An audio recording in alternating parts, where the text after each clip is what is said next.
Should you be worried about Social Security and Medicare? File. In this January 11, 2013 file photo, the Social Security Administration's main campus is seen in Woodlawn, MD. Significant worsening in the financial condition of Social Security and Medicare and bitter political divisions among lawmakers who'd have tried to find solutions have raised the level of concern around the government's latest status report on the two bedrock programs.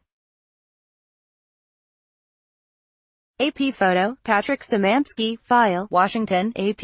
An unexpected weakening in the finances of Social Security and Medicare has raised concern about the bedrock programs for the middle class. The problems may only keep getting worse in a time of political tension and deep partisan divisions. Here are some questions and answers on an issue that ultimately will affect every American family and isn't going away. What's new?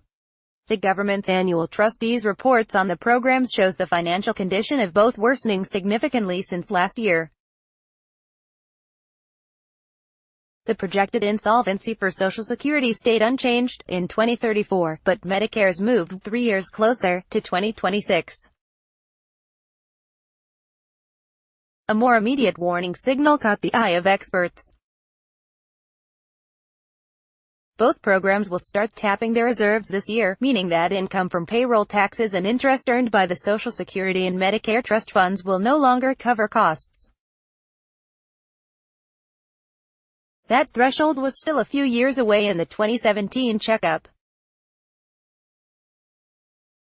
The near-term outlook in both programs got substantially worse, said Republican economist Charles Blahewis, a former public trustee helping to oversee program finances.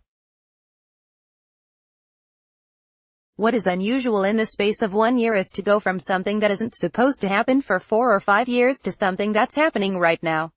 As a result, Social Security and Medicare will need a $416 billion transfer from the government's general revenues this year, when the federal deficit is shooting up due to tax cuts and increased spending. Should we be worried? Yes, said Leon Panetta, a Democratic elder statesman who held many government posts over a long career, from California congressman to White House budget director, defense secretary and CIA director. What people have to worry about is that in a democracy we govern either by leadership or by crisis, Panetta added. What you are looking at right now is a situation where crisis is going to be driving decisions. Rather than fixing it today, which is what we should be doing, we are simply going to postpone the day. Panetta is co-chair of the Committee for a Responsible Federal Budget, a nonpartisan watchdog group. What's wrong with waiting? A lot of people in Congress are focused on what's going to happen tomorrow, not what's going to happen in 2026, observed Rep. Frank Pallone, D.N.J. But waiting in the context of Social Security and Medicare inflicts more pain, leading to bigger tax increases, benefit cuts as high as 20%, or some combination of both, as the programs slide deeper into the hole. Younger people, less likely to be following the debate, have the most to lose. Really, the system is fine for older people, it's not fine for younger people, said Robert Bixby of the Concord Coalition, a nonpartisan group that advocates better control of federal budgeting. People under 50 are paying into a system that can't afford to pay them the benefit it's promising them, and I don't think they realize it. The more we delay reforms, the more sudden and draconian they would be, especially for younger people. What are some policy options? They boil down to tax increases and benefit cuts, with an effort to spare current retirees of modest means. Options for Social Security include lifting the limit on which payroll taxes are levied, now $128,400, reducing annual cost of living increases, raising the underlying payroll tax rate, changing the benefit formula, and raising the full retirement age, now gradually rising to 67. Options for Medicare include raising the eligibility age, now 65, to match Social Security's, cutting payments to medical service providers, raising premiums for beneficiaries, and raising the payroll tax. Some groups are drawing a line against benefit cuts.